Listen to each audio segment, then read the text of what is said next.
We're excited to announce that our very own podcasting platform, Zencastr, has become a new sponsor to the show. Check out the podcast's discount link in our show notes and stay tuned for why we love using Zen for the podcast.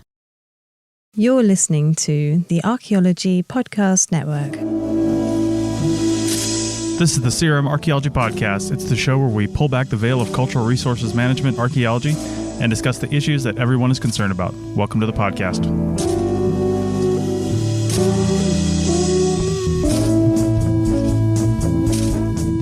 Hello and welcome to the CRM Archaeology Podcast, episode 184 for February 26th, 2020. I'm your host, Chris Webster. On today's show, we talk about retirement. Can you actually retire from a career in archaeology? So contact your financial advisor because the CRM Archaeology Podcast starts right now.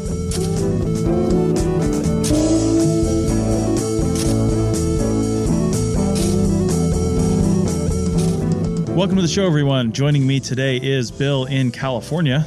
Hello. Doug in Scotland. Hello. And Stephen in Calgary. Hi. So, as we were planning for this show, Bill was actually sending me some text messages and we were talking about it, and we discussed retirement in archaeology. And of course, anytime you talk about retirement with anybody in archaeology, they say, you know, what is your retirement strategy or what can you do to retire from a career in CRM? And usually the answer is, you know, have a different career and don't do CRM. That's not wrong. That's pretty solid advice. You know, maybe do this. This is one strategy. Maybe graduate from college, go do archaeology for 10 years. And then when you're ready to settle down, have a family and do something else and quote, get a real job, then you could do that. I'm not going to say that that's not wrong. You know, archaeology as a career for somebody to do for, you know, careers typically going to be 40 years of your life, you know, depending on how you do it. But if you get out of college around 22, 23, and then you do archaeology, quote, as a career, you're probably going to work into your 60s if you're going to look at the normal, usual model of retirement.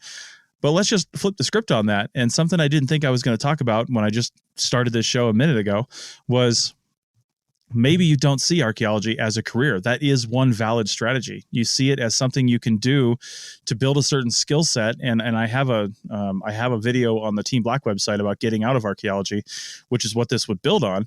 But basically, it's using that skill set that you've gained over the however many years you've been doing this, from communicating with clients to technical skills and abilities to, you know, following instructions and, you know, a lot of different things that you can put in there.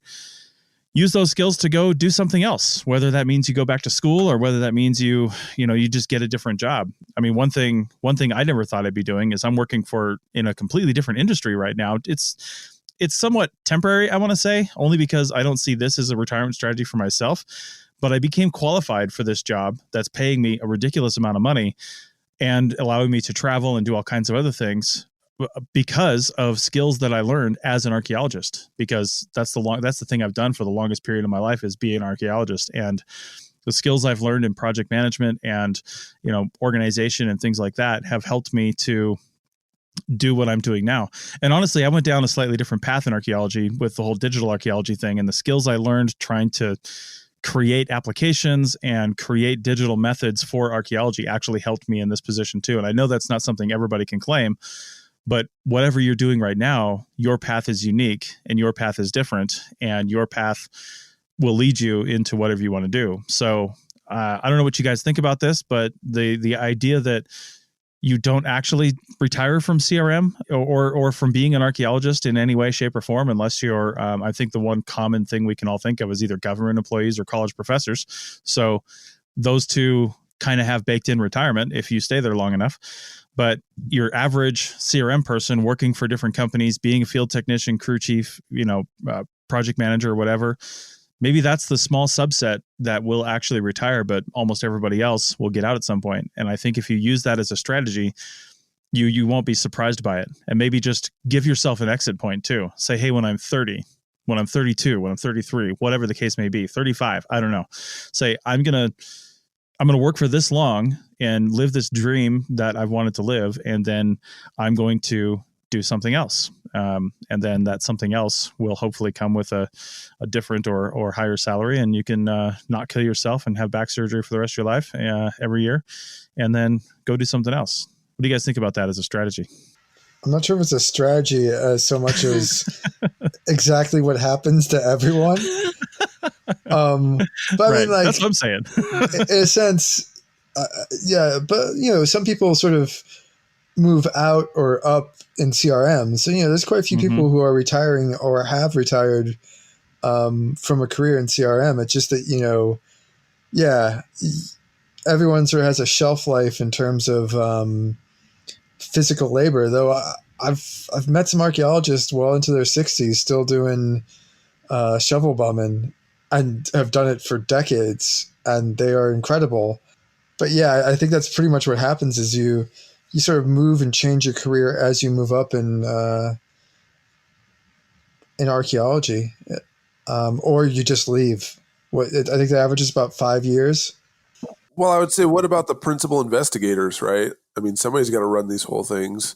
So those are folks that are in it for the long haul that just keep going forever. So, I mean, that's definitely an option that you just do less digging and more office work. If all you wanted to do was constantly dig and go from project to project, then you would be in trouble. But if you were interested in, going into a different aspect of CRM, yeah, you could definitely keep going all the way till 65, 70 years old. Well, that's a maybe, though, because there are far fewer principal investigators than there are field techs. And it's kind of a, triangle pyramid shape, right? So, there are far fewer people who, hang on. And like Doug was saying, we all know, people who've been field teching, in their 60s, but it's like, two. And, where's the rest of their cohort, right? Like they're gone. They've gone, picked up other careers and moved on. In some cases, it's because they wanted to and they got sick of the lifestyle. And in other cases, I think retirement is something that it's not necessarily something you choose. It's something that chooses you, because there's a point when it's like, I can't do this anymore. Mm-hmm. Well, and let's set the stage too here. When I say retirement, I want to make sure we're talking about the same thing. I don't mean just the ability to work until you're too old to work anymore, or you decide to stop. I mean retirement in the traditional sense, where you work until you're 60 or more, and then, or maybe even younger for that matter, but you work until a certain age, and then you have money coming in based on that work that you did, to where you don't have to work anymore. That's what I'm actually talking about here, because some of these guys. That's what I'm talking about. Is that there's a point when you can't do it anymore. Like the notion of like, oh, okay, like I don't want to work anymore. Now I'm gonna, live off of all this savings in the retirement funds. That doesn't exist anymore. Sure. And barring like a really good union or like maybe a government job, that's gone. Like that does not exist for most of us, especially in the world of archaeology. Most of us who are listening to this, like at best you're kind of paying into your own retirement plan. Bill, Mr. Professor over there, I'm sure he's got a nice program, but yeah, like it's the notion of like, well, I'm going to, work until I have enough money saved up, and then I'm not going to work and I'm going to live off all this money. That's not a thing. And instead, retirement for us is kind of going back to an even older definition, where it's like you work until you can't, and then you have a certain amount of savings that you live off of to support yourself once you can no longer do the work. You see the distinction, right? Yeah. Like, that I think that's much more of a, what we can all expect in the next 20, 30 years. To be fair, that's actually what most people experience. There is that belief and that sort of myth that a lot of people were able to work till 65, now 66, 67, whatever the retirement age is, and then be able to retire. But that's always been a minority of the population, even in the United States, during the heydays of unions and everyone had a good job in the 60s and 50s and 70s and all that stuff. There was still a huge percentage of the population who couldn't do that. And it's probably getting worse, and they're not able to do that. But it's kind of been a big myth that somehow you could just work to retirement age, stop, and be okay, because a vast majority of people can't and have never actually ever been able to. Now let's talk about that because what I really want to pull out of this episode are some strategies for when you're whatever age you happen to be, when you can't do you can't do field archaeology anymore. Maybe you're working for somebody else doing, principal investigator or something like that, and you're actually able to write reports and stay in the office. But even then, you can't do that anymore, or you don't want to do that anymore. Let's say you want to just go off and, I don't know, travel, do whatever you're going to do. That's what I'm talking about here. What are some strategies for actually making that viable within this career, regardless of what the national or international averages are for people being able to actually do that? I want to try to come up with some strategies that we can do that. And I wonder if you guys have ever heard of the FIRE movement, because I've been doing some reading. We saw a presentation here. It stands for Financial Independence, Retire Early. Now, that's an extreme version of what I'm talking about, but basically people they're going total minimalist for a certain period of time and trying to make as much money as they can while focusing on very particular types of investments and different sort of investment strategies, whether it's property or stock market, combination of those and the other traditional investments. And then because it's not about building up your savings. You can't live on savings. And no matter what age you retire, you can't live on savings. You have to live on something that is bringing in more money than you're paying out. That's wealth. That's what it is. It's not like I need $10 million to retire at 60 because I might live to 100 and that's what it's going to cost me to live for 40 years. No, you can have $1 million in the bank or in investments, but they're bringing in $30 to $40 to $50,000 a year in interest over the life of all your investments. And then you're able to live a nice lifestyle off of that. You've got that nest egg that's in there in case the stock market tanks a little bit, but then you've also got the interest that's building year after year. And that's what financial independence means.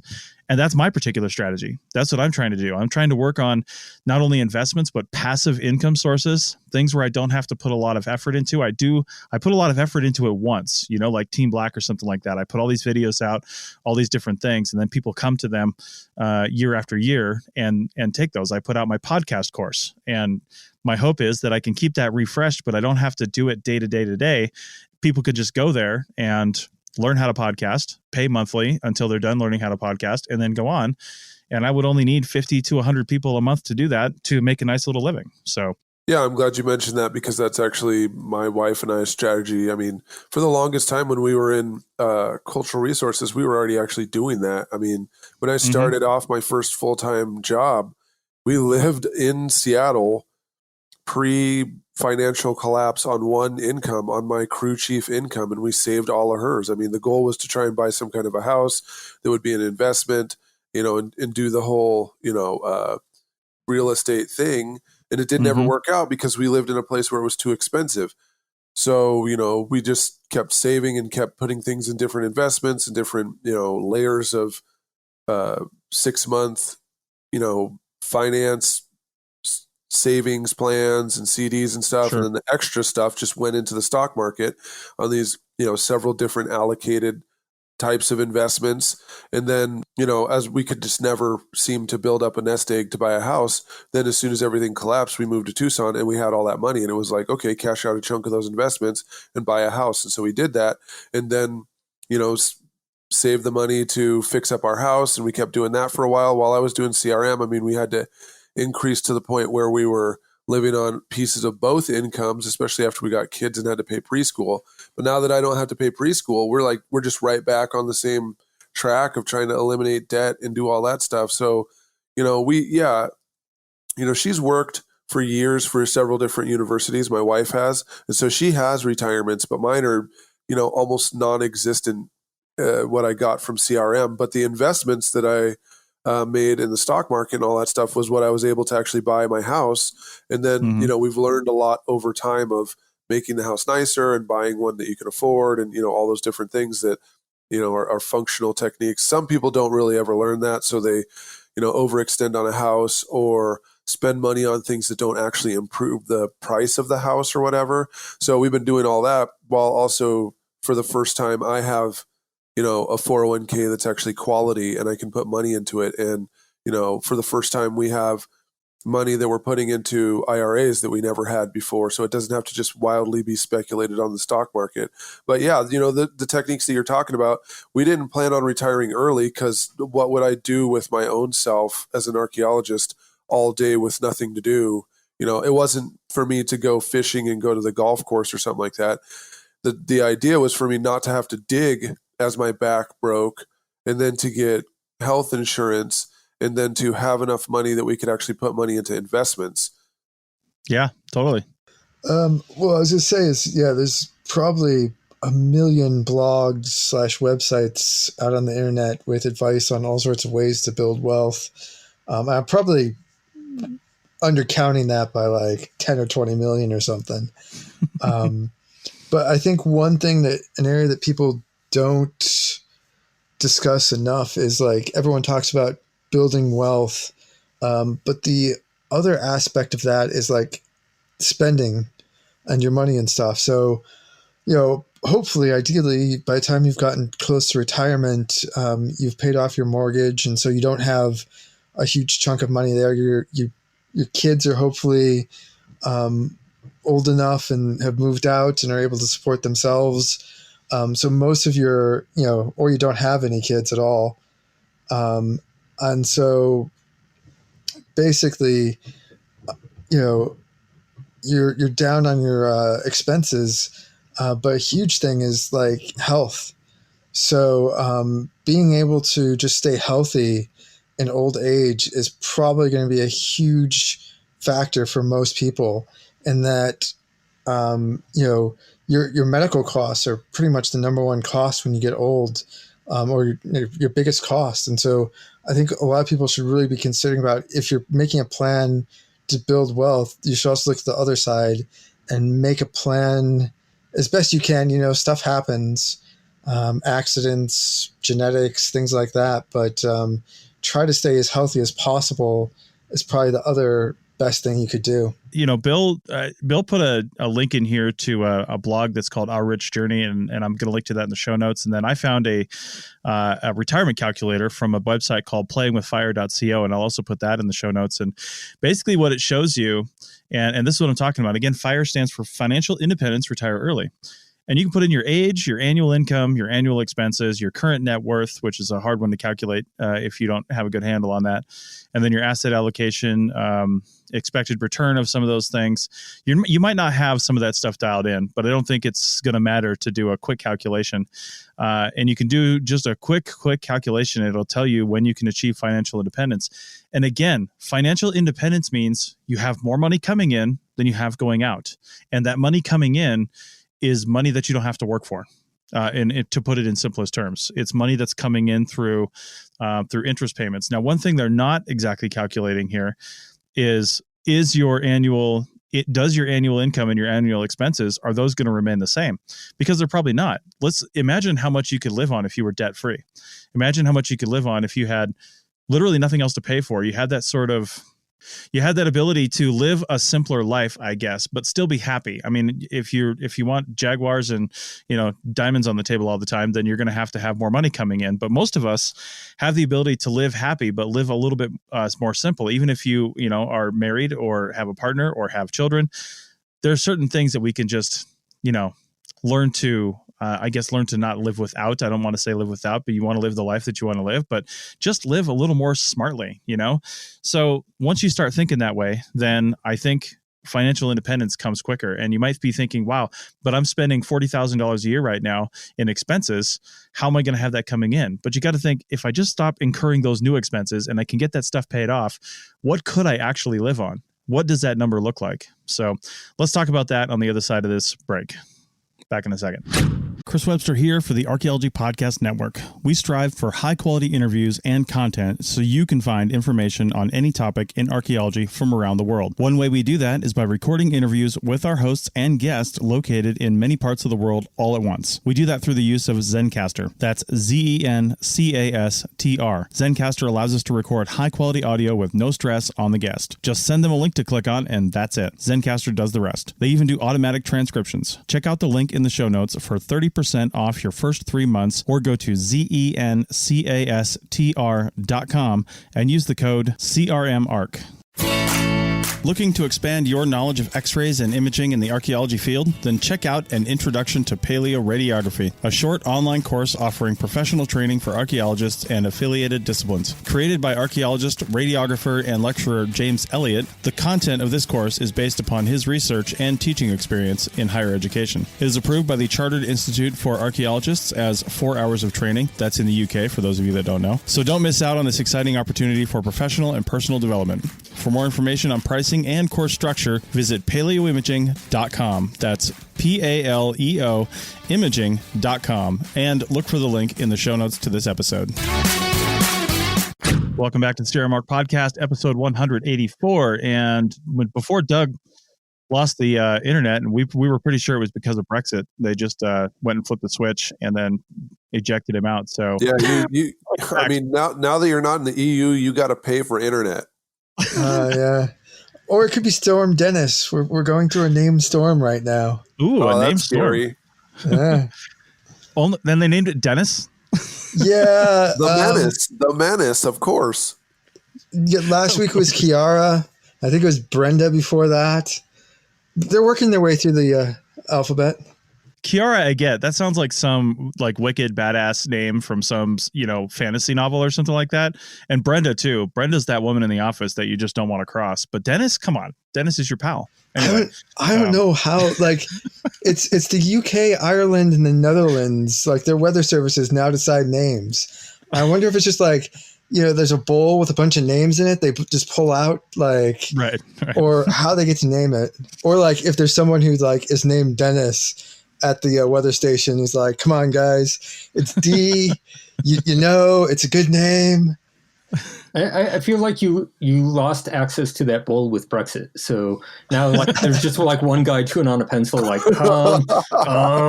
need a D name. Come on, any D name will do.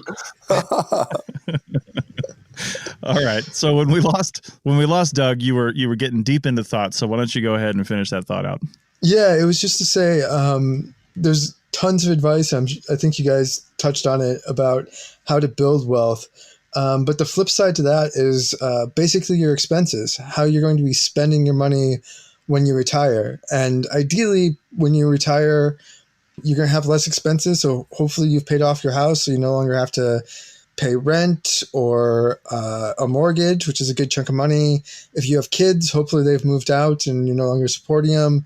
And then, you spend less in retirement. There's just less to do, less expenses. But a huge one is health.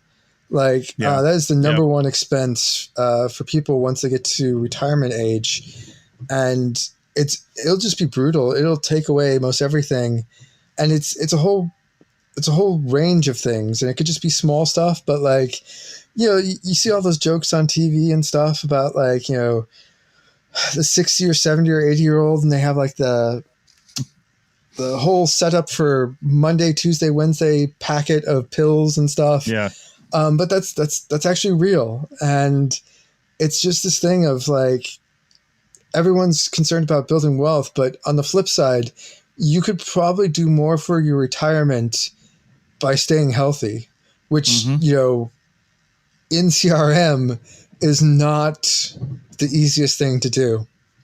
Then also, especially when you're younger, you kind of think you're invincible and that, stuff will never catch up to you. But it does. And I have to say that if we're talking about how people can retire early or get out, it's staying healthy, I think, is probably as important or maybe more important than actually building wealth, because that's your number one expense. And obviously things happen. You can get into accidents, bad luck with genetics, where you get something passed down from your family that starts to really hurt later in life or maybe earlier in life. But besides those, just generally staying healthy and keeping that expense down is probably going to do wonders for your retirement. And I think that we both kind of hit on that a little bit early in the beginning, Doug. So in the last segment, because what I was saying is maybe have a strategy and an exit plan. And you were mentioning that, this kind of happens to people anyways, where they end up getting out of CRM just like naturally because they just can't handle it anymore. Their body breaks down, something happens. But that's what I'm saying is when you're 22 years old listening to this podcast and you're about to graduate this May, or maybe you're listening to it in the future and you're graduating this May anyway, and whatever you're doing it, have a strategy and a plan, and you can always adjust your strategy. You can always adjust your plan, but have a plan going in and say, listen, if nothing else changes right now, I'm going to be doing something else by the time I'm 30. And that something else might be in archaeology. Like for me, focusing on the Archaeology Podcast Network and Team Black and doing other things, not necessarily doing fieldwork. You can keep your toe in the business, but use your skills elsewhere. And that's what I'm talking about. And then when you do that, thinking about the fact that, hey, if I retire at 60 from a life in fieldwork, I'm going to have a lot more expenses because I'm going to need back surgery. I had lower back problems from the Navy. So I knew that my time digging shovel tests and digging units was going to be limited because I already had lower back issues from 4 years in the Navy and working on the flight deck and carrying, 200 pounds of chains on my shoulders up to the flight deck. I mean, that gave me severe lower back problems. And I knew that I wasn't going to be able to do that kind of work for the rest of my life. And especially I started in CRM when I was like 30 because I, took a bunch of different paths. So I already came to it a little bit later than most people. And I didn't have a strategy. So I wish I'd had the benefit of that. But my strategy, I didn't have a purposeful strategy, but my strategy always was kind of, hey, find something I can do to help the field of archaeology without actually doing field work every single day. I mean, hitting it occasionally, but without doing that type of field work all the time. And we still need people to do that field work, obviously, to keep this business going, but not everybody has to do that. And there's lots of stuff that can be done. But that leads into, Doug, exactly what you were saying about trying to think about those medical costs later on and taking care of yourself now, or having an exit strategy before that becomes a problem. Because one thing that we were talking about at the end of the last segment that I don't think we can say enough is wealth in retirement, whatever age that is for you. Wealth just means you're bringing in more money than you're spending out. And if you're spending out less and less and less every year, you're paying things off. You pay off your car, you pay off your house, you pay off your credit cards, your student loan debt, all that kind of things. As you go later in life, if you can manage to stop accruing more debt and actually have fewer expenses every month, wealth is a much smaller number. Wealth might only mean $2,500 a month. That's not a lot of money. Or $3,000 a month. That's $36,000 a year. You could be wealthy making $36,000 a year, right? Because your expenses are way less than that. So that's, I think, what we're talking about. Bill, you've had your hand up for a bit. Yeah, that's okay. I'm used to it. I'm glad you all mentioned health, because the two things that I remember when I was doing field work the most that can actually prolong your life, I think. I mean, I'm 6'5", so for me, digging is also bad. Screening is bad. Carrying a backpack, that's too bad. My torso is too long, basically, and gravity's always bending my spine. So back issues are also a thing of mine. And then later on, my elbows and stuff started to kind of feel the burn. But a couple of the things that I remember, early on, because I came to be a full-time archaeologist after I'd already worked at Costco. And if you don't know, you're lifting heavy stuff when you're there and young at Costco, and then you stand on a concrete slab for 40 hours a week. So, your back and knees and stuff, you already have to do things. And so I remember two of the things that I learned from that I carried over to archaeology was stretching. I mean, it's crazy how many times I would, spend 20, 30 minutes in the morning stretching, and I know no one else on my crew did. And then they'd get muscle injuries or cramps or tears or something like that. And then vegetables. I hate eating vegetables, but I've been to so many towns in the United States that don't have any form of store that you can get fruit or vegetables or anything like that. So, not eating out every single time, not eating from the gas station every single meal, taquitos and fried snacks from every single, dinner and every lunch or whatever. And then just doing crazy things like bringing 4 or 5 apples with you that you can have in the hotel, carrots, things like that. Because you're going to get to a place where there is no vegetables, and you need the kind of stuff that you can carry with you in this blistering heat or freezing cold that's still going to be edible. And that roughage is, when you work 4 or 5 straight days without any kind of vegetables, you can make it, but that's not good for your system. Now multiply that by 10 or 20 years and you'll see what ends up happening to your body.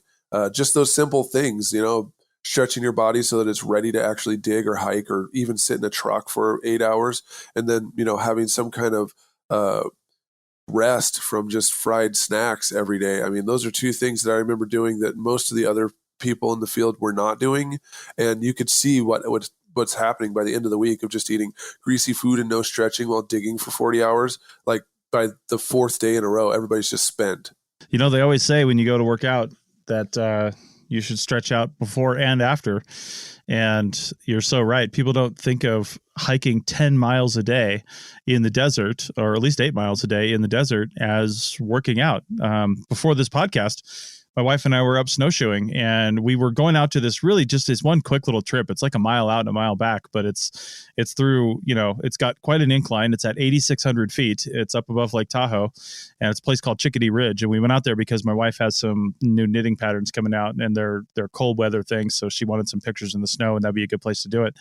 So we went and did that. But I'll tell you what, I did not stretch when we started because I just didn't think about it. We're putting snowshoes on, putting the snow pants on, just getting things ready to go. And I didn't think about it. And I ended up stretching once we got out to the ridge, because even though it was only a mile, it was a mile through, compact snow and with snowshoes. And that is just a different kind of hiking, especially at that altitude. And man, did I feel bad. But once I stretched out, I felt a lot better. And then when I got back to the truck after we got back, I stretched out before sitting in the truck for 35 minutes to go home. So, yeah, I remember sometimes of just being out there with the crew while, the construction guys are all stretching. And then the archaeologists just stand there and drink coffee and watch them. And it's like, the archaeologist is actually going to be, this guy's going to sit in a backhoe for the next 10 hours. You're going to be out there digging and monitoring and walking and standing and stuff like that. And, I don't know. Of course, I do other stuff to try and stay in shape, but I just, learned really soon on I was too tall for archaeology to be digging all day long without some kind of something to strengthen my body or keep it from breaking. And, I saw a lot of people who were getting back surgeries at my age, already getting elbow and knee surgeries and stuff. And I keep wondering if that's from, sitting for so many days in the office and then being asked to go out 10-hour days of hiking, walking like 14 miles basically when the whole day is over. And then go right back to hibernation again, just that on and off. I wonder how often that, people not working out or, not taking care of themselves, I wonder how often that leads to injury that could have otherwise been prevented. Well, and I think you hit the nail on the head too, with really understanding your own limitations. And that's what we've been mentioning the last two segments is, what are your own limitations? Because what we're really talking about with can you retire in CRM, if that's our thesis statement, is can you retire from a career in CRM, then part of the answer to that question is, well, what am I going to be doing? Like at retirement age, am I still in the field? Can I still be in the field? Some people do great in the field at the age of 60, Can you do anything? Have you damaged yourself so badly that you can do anything? Can you even sit in a chair anymore? Are you just in constant pain now because your back is totally blown out? Yeah. I think understanding those limitations about your own body and knowing when your body is going to tell you that it is starting to tell you that, hey, you need to start taking a chill here or figure something else out because I can't do this much longer. Right. So looking at it that way and knowing that for most people at some point, because I don't care how long you plan to work, but at some point your body's going to fail you in archaeology. That point might be 35, it might be 60, it might be 85. I don't know what that is, but at some point it's going to happen because you're either going to not be able to do it anymore. You're going to die. One of those things are going to happen. And it's just like, I hope we're not dying. I'm pretty sure that when you die, you're not going to be able to do it anymore. And that's what I'm talking about. There's other alternatives besides just dying or doing it. Like it's not just do or die. That's not what I'm saying. What I'm saying is even if you're able to work until you're like 85 in the field, maybe your end point is you're going to die working in the field, right? That's all I'm saying. I'm not saying you're going to die from field work at the age of 35. I don't know, man. I don't want, you were just saying have a plan. The plan better not be die with me out there. Like don't die. Anyone listening to this, if you work with me, don't die. That better not be part of your plan. I know that came out wrong. But you know what I'm talking about. No, I don't. Anyway, because no one ever died with me. I don't know, and I don't want anyone listening to die with me. And Bill doesn't want to have to backfill you. So yeah, no joke. Great. I mean, just because I've been stretching for years and can backfill, I don't want to do it. That's right. That's right. Guys, the paperwork, man. The paperwork. That's what's going to kill you. Oh, yeah, no joke. Yeah, I know. I don't want to deal with that.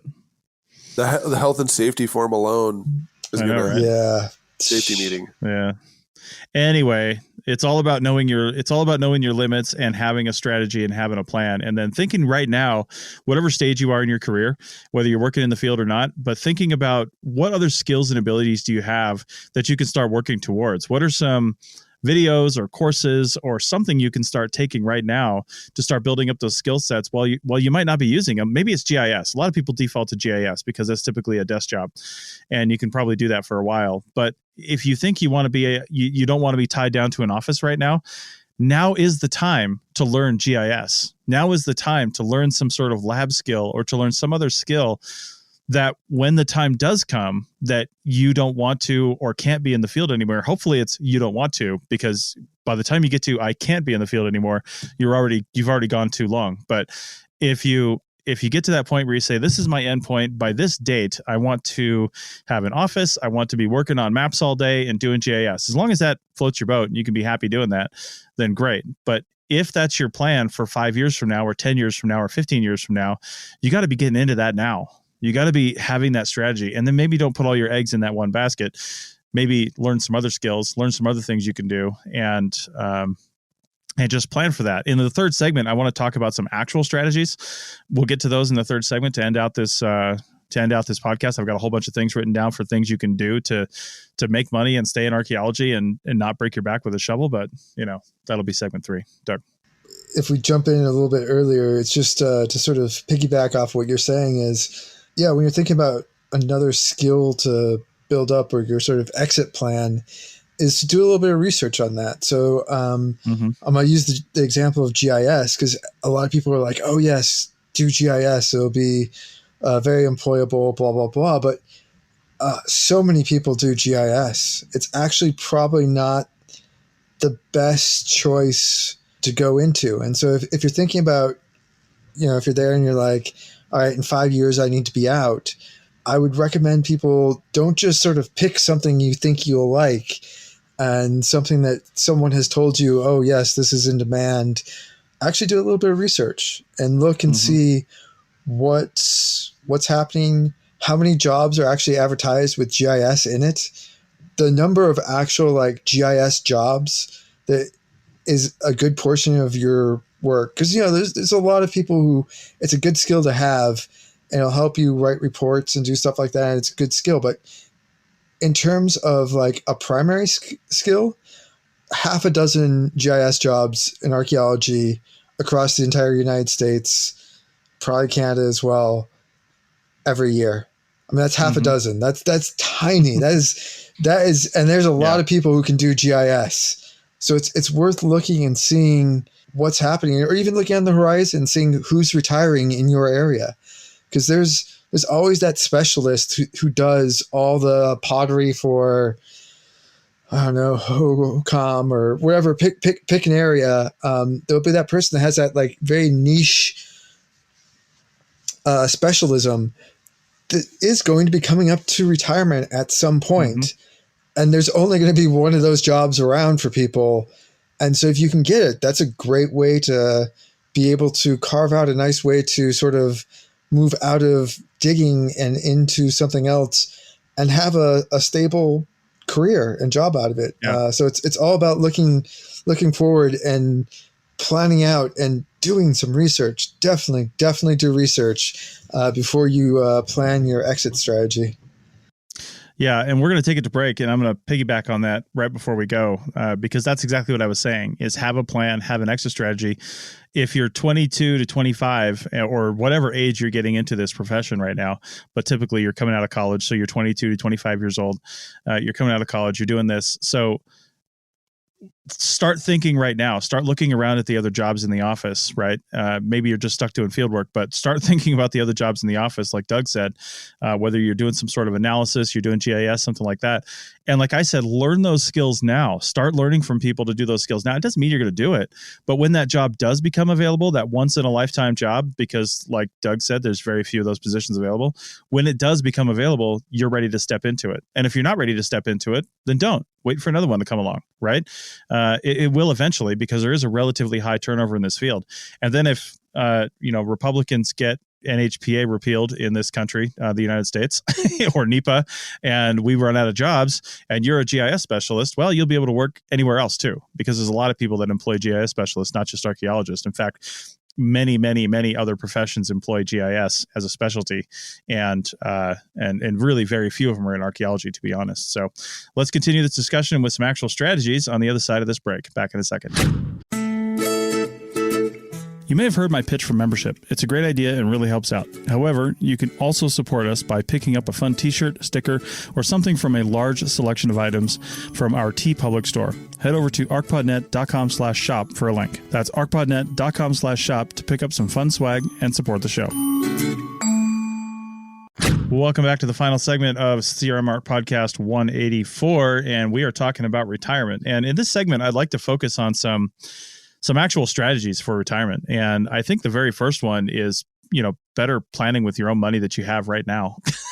Everybody knows that, hey, in CRM, we don't make a lot of money in this field.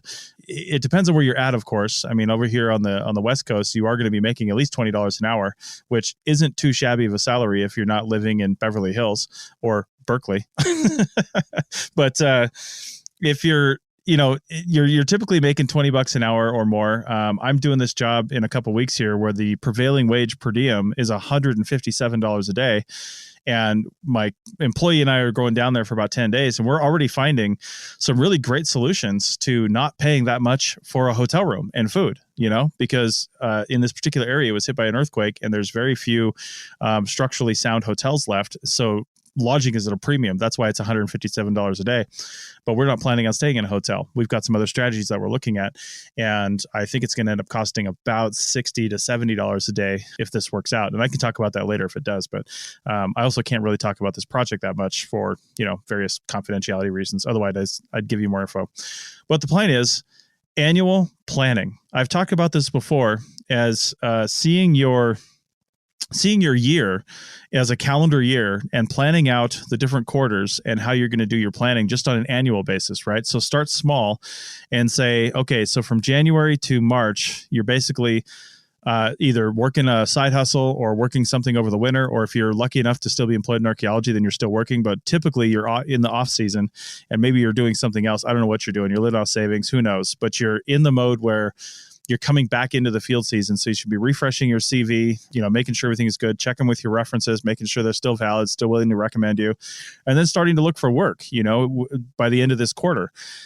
And then in the second quarter of the year, maybe you're looking at your expenses for the year and you're saying, okay, I need to put this much money away in savings. And maybe for that first quarter where you're working for the season, so the second quarter of the year, April to June, you're actually putting away a lot of money, right? Take a lot of that money, put it away if you can. I know circumstances vary, but I think most people would be able to, drink less, smoke less, do other things less, eat out less, and just maybe have some sacrifices just for that 3 months. And then for the following 3 months, continuing to do that, but now starting to plan for the winter and starting to say, okay, I'm probably going to be out of work by November. What does that look like? What do I need to have in the bank for me to live over the winter? And then once you start looking at your year that way, you start looking at your life the exact same way. The first quarter is your 20s, where you just got out of college. The second quarter is your 30s. Now you're established in the field. You're moving up. You're a crew chief. You're doing other things. The third quarter is your 40s into your 50s, and then maybe the fourth quarter is your retirement. The winter of your career. What are you going to do? What is your plan? And just think of it that way. So that's the annual planning. And I can't say I've been too good about doing that, but I've been trying to get a lot better at doing that, especially with the fact that I'm not doing really full field seasons anymore. I'm doing a lot of other things. So it's a little harder to, plan in that way. But I think most people in archaeology should be able to at least look at their plan that way and try to achieve some of that, try to achieve some of that. But the point is you need to write your stuff down, have a good handle on what your actual expenses are so you can see how much money you actually need to earn for the year in order to pay all that stuff off, with, of course, some allowances for your vehicle. Without a vehicle, you can't do field work. Really difficult. So make sure you've got your vehicle's like your body. When your body breaks down, you can't do field work. Well, guess what? When your vehicle breaks down, you still can't do field work. So make sure you take care of that as well. Get the maintenance done. Learn how to do the maintenance yourself if you want to save some money. But look at that. So I want to talk about some strategies moving forward, but what does everybody think about the whole annual planning kind of thing? Have you guys done any sort of things like that? Bill, I know you and your wife probably have. Yeah. So, my wife, well, we weren't always married, right? So it seems like it's been forever, right? I hope she's not, she doesn't listen to this anymore unless I made episode 180, whatever. She's just kind of like, oh yeah, he's doing the podcast. But anyway, when I met her, we were both trying to find jobs, right? So it was just like what a lot of people are experiencing, temporary positions where, you're working at this job for X amount of, months or whatever, but your plan is to move up. And if that doesn't work out, then you're going to move on, and so we both were together and, we had an apartment when we were first together with some other roommates and stuff. And like each one of us was just trying to pursue our career and trying to make sure that it would work out, that we could actually be in the same town. So as an archaeologist, I did end up having a home base, which there's several folks that I remember working with that, they did just they kept, kind of just not just shovel bumming, just, Jack Kerouac, Jack London on the road, just going around, they didn't even have an apartment. Like all of their possessions were just in their truck and everything. So there were some people like that. I can imagine how they saved money. So I always had to have a place to live. And then, I just tried to have roommates so that it was more affordable when I was going around. But a couple of things, I used to always save at least 10% of my money. That was something that I was doing ever since I was a kid. Actually, when I was a teenager, I saved half of all the money I made. Nice. So always saving was something that I always did. And then by the time I got my first few, kind of 40-hour a week, full-time in quotation marks jobs, I just started taking some of that money that I'd been saving once I had a little nest egg and investing it. And I'm not saying that I was doing, brilliant investment. I still don't actually do brilliant investment. I just put it into whatever index funds, or if I'm interested in tech or something like that, I'll put it in there and see what happens. And then, you just have these little pots over time that just have money. And so also the other thing about investment, I wasn't putting in thousands of dollars, right? It was like $20 a lot of times. $15 of my unemployment was going into my investments. And you're like, well, you're unemployed. What are you talking about? Why would you put any of that in your investments? Because I already had, my nest egg or my safety blanket of money, savings accounts and CDs and stuff. Those already had money in them. So I didn't start doing that until I actually had, a couple of months worth of money to save to survive on. And then, just over time, I just stayed like that. So I just, I never really changed. And, if disaster strikes, we have some money that we can try to draw on to, take care of our house or whatever, or buy a car. And now that my wife and I are married, she was doing similar things too. Now it's all just rolled into, us all together. And then we just try to maintain our expenses, but it's easier to grow it when you have another person with you. But even if you're alone, when I was before I married my wife, I still had money that was going into these different things. And, disaster would strike and I'd have to take one of those things and just sell all the stock and, take a hit, sell the, or cash out the CD before it's actually ready to go, because I needed a car and I needed $5,000 today. So you just, when you have those different things, it changes the kind of perspective that you have on life. And then the other thing is when you, live below your means, you're always used to being poor. I grew up poor. So I just never, when I got a full-time job, I just never spent like I had money. I always acted like I didn't have any money. Right. And that was already part of my personality. And if you, act like you don't have money, if you do have money, then those investments get even bigger. But if you, go out and do a whole bunch of financial things that you didn't do before and spend a lot of that new income that you have, then you end up in trouble. Yeah. Yeah. it's crazy. My wife and I, before I went to grad school, I did a 1-year grad school program in University of Georgia. And right before I went there, we happened to have the best job we possibly could have had before I went to grad school. And it was luck of the draw. Like, we didn't expect to get this. And it was the Ruby pipeline job. If anybody has ever worked on that, there's a lot of people that worked on that job. So, but we were in Nevada, and we were on this job in Northern Nevada. And it was right about that time, about 4 months before grad school, where I started thinking, because I had been accepted about, I think, 3 or 4 months before this time. So I was going to school in Georgia in August. So we were planning on that. And we got this job basically for the whole season, because we came out of Washington State, and it was like, I don't know, February, March timeframe. And we get on this Ruby pipeline project. Well, by like April, and we still only had about 4 months we were going to be working on this. By like April, they came out and said, listen, unlimited overtime is authorized. So if you guys want to work every single day, we'll make sure that there are people who are rotating in as, crew chiefs and PIs out in the field that can be there, so people can work every day. And almost everyone on the crew, of course, took them up on that. And we were just working literally every single day. I took 1 day off in like 4 months to go down and buy an iPhone, my first iPhone. We drove down to Reno so I could get that, and then came back. And I think we took like a day or 2 days off or something like that. And that's the other cool thing, is they told us we could take a day off whenever we wanted, just for health and safety and just to get your brain right. So we took that money. We were sleeping in a tent in an RV park that cost us $7 a night, and we were getting each $130 a day per diem. And so we were taking all that money and literally just throwing it in the bank, and then using our paychecks to pay most of our bills that we had ongoing, because we had a truck leased, and we had, insurance and some other stuff, not much, cell phone plans, things like that. But otherwise, and I had student loan payments for my undergrad. So those were basically our bills that we had, and we were trying to live simply, and we really were. And we were able to put enough money into the bank that I didn't have to work for the whole year that I was in grad school. Now, my wife came back out to the West, and she worked periodically for the rest of the season, and then came home for the winter, and then went back out for the spring season. So that helped out immensely, of course, but I really didn't need it. That was just to pay our bills. And I was able to stay in Georgia, work on my grad school, and not work. But that's only because we were really disciplined and saved that money and put it away towards that. So, but that's just planning. Like you said, Bill, it's just thinking about it and planning for that. So it's planning for it on a bigger scale. But since we only have about 7 or 8 minutes left here. I mean, the other thing I'd add to it is it's just mindset. Oh, so sure. If you're poor, you just are poor, and you make the kind of pragmatic decisions that people who are poor make. So, a lot of the rules that we have of, investing and all this other stuff, and, these other ideas that we would have, these kind of retirements or whatnot, forget about that. How do poor people live? Poor people make the best decision that they can at the given time, right?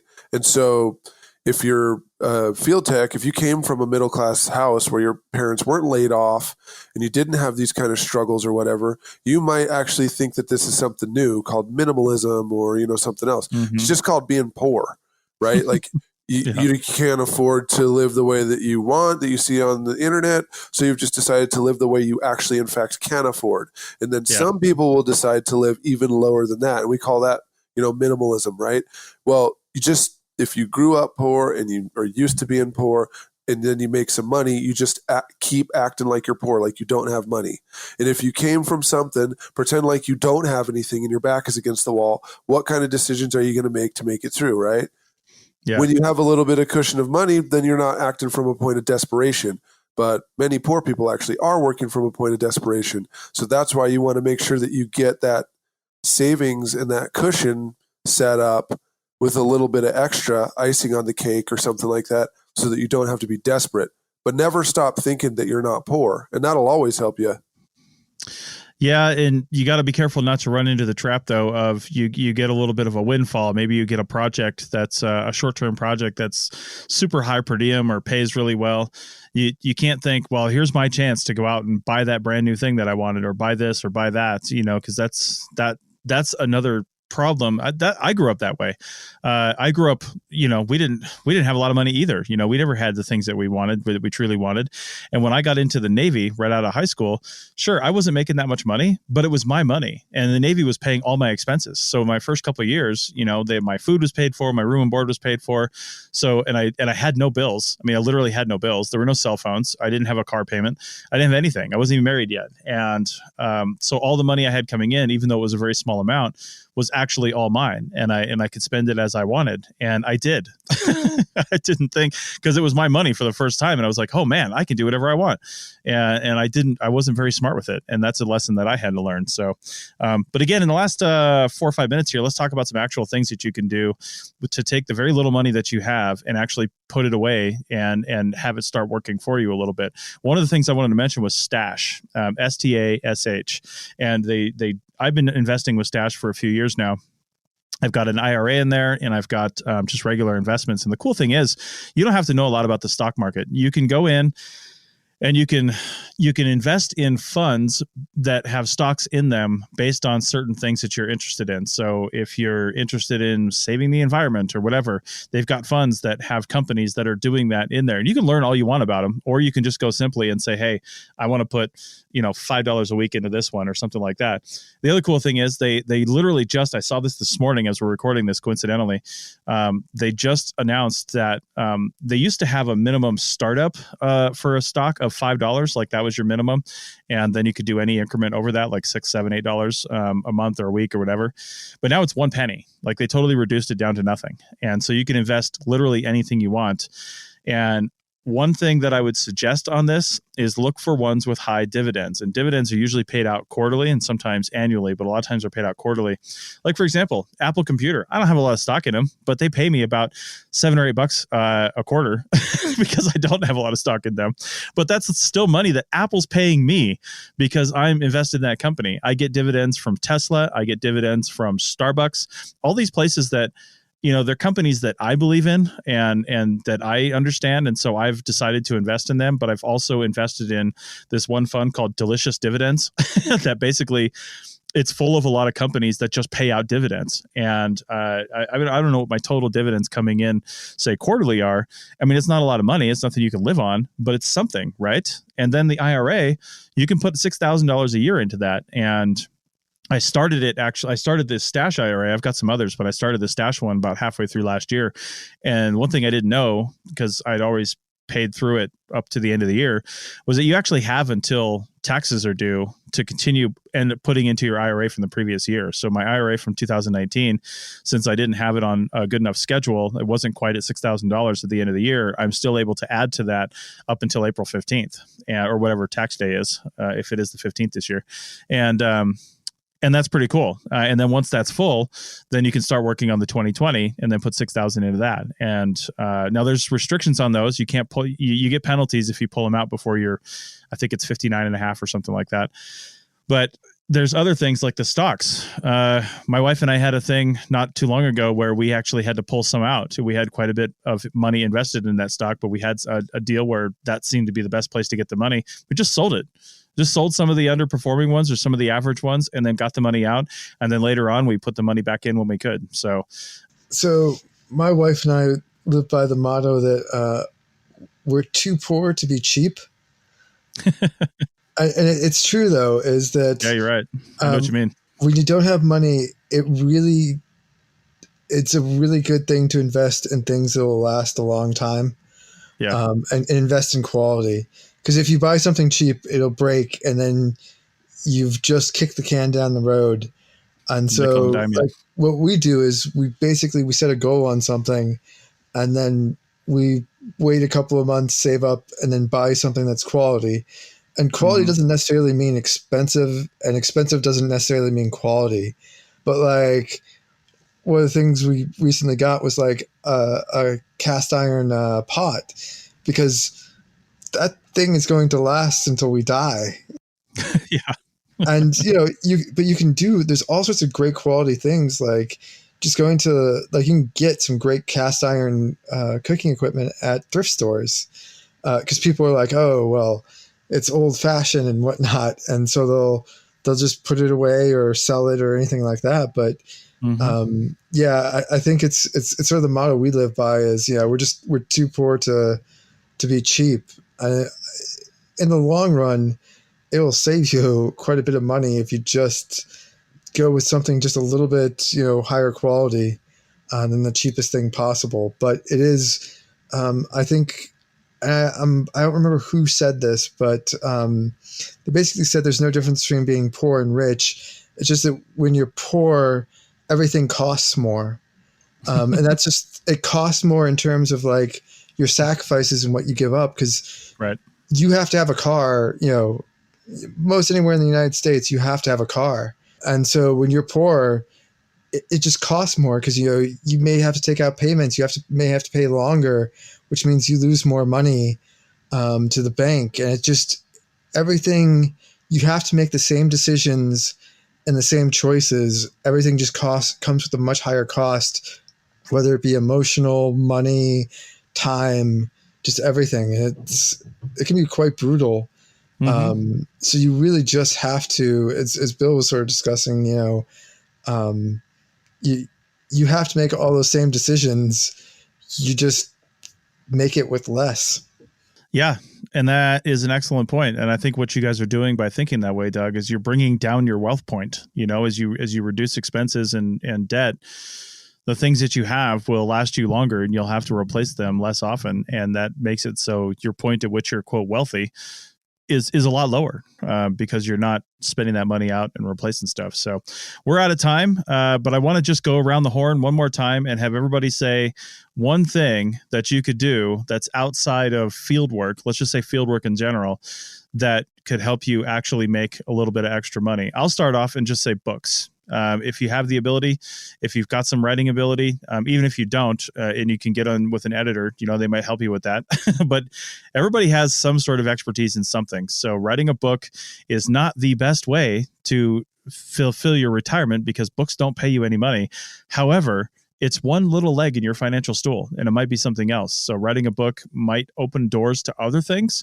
Writing other books might open doors to other stuff you could do. And then that could help in the long run as well. So I'm just going to say that is one short thing is books, but don't spend a lot of time on it unless you're, J.K. Rowling. What about you, Bill? Books is a good one. I would say spend a lot of time on it so it's good and worthwhile. Yeah, I don't mean spend a lot of time. Just don't write a book a year or something like that unless that's going to be your thing, then you can make a lot of money at it. But very few people are going to make a lot of money at books, but you can make a little money at books and it adds to what you're doing. Yeah, you're right about Bill that. Write a book a year? Not anymore. Right. Yeah, well, so the book that I'm writing right now will keep me making some money, but will make me pretty much no money. Whereas the other books that I wrote for other people who are archaeologists will make me way more than any of these tenure books ever will because people will actually read them. Exactly. Doug, what about you? What's your one thing? My one thing, I mean, like me personally, I do a lot of web development now. So I taught myself how to code, and that's great. That actually takes up a good portion of my time. I now build websites for a couple of people and sort of frameworks and things like that. So, I mean, for me that worked. I'm not sure how sustainable or if it's a great idea for other people or even myself, but it is something I have done. Yeah. Plus video production, something you learned doing all this, didn't you? Oh yeah. I mean, that's all self-taught, but I guess that brings in a little bit of money as well. Sure. I mean, I'm not the person you should talk to about that because I spend an enormous amount of time doing that for free. So, I'm not the best example. But you built a skill set, and sometime in the future, maybe that could bring in some money. Oh, no, it does. It does. Yeah. It just, I do most of it for free, but it does occasionally bring in a couple of grand each year. Nice. What about you, Stephen? Pens? Collect pens? Yeah, that costs money. It costs money. But I suppose you could, you could become some sort of social media influencer and bring a little extra cash that way. There you go. Well, I'm just going to put two more things that I had down on here: lectures and cruise lectures. I'm only saying cruise lectures because I've heard of this as a thing before, but people go out and give historic presentations or tours of different areas on cruises, and they fund you to go on the cruise. I can't imagine it pays all that well, but it's something that's not doing field work, and that's what we were talking about. So find your niche, find what you can do, and let us know about it. Email me, Chris at archaeologypodcastnetwork.com. Leave a comment on the website or on the podcast wherever you found it, or contact any one of our hosts through the show notes. So that's it for this week, and we'll be back next week with more amazing content. Goodbye. No, this is the goodbye. Yeah. Oh, yeah.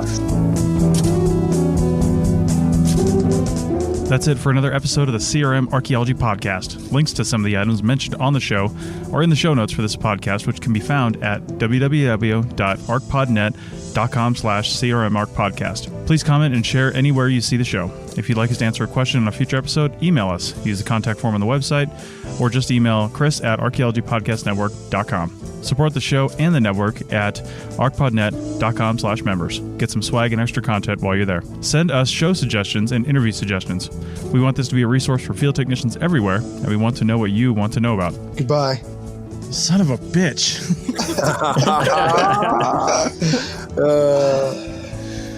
Thanks to everyone for joining me this week, except for Doug. Thanks also to the listeners for tuning in, and we'll see you in the field. Goodbye. Bye. Bye. I'm ending it right now. I don't know if he's going to do another one. End it.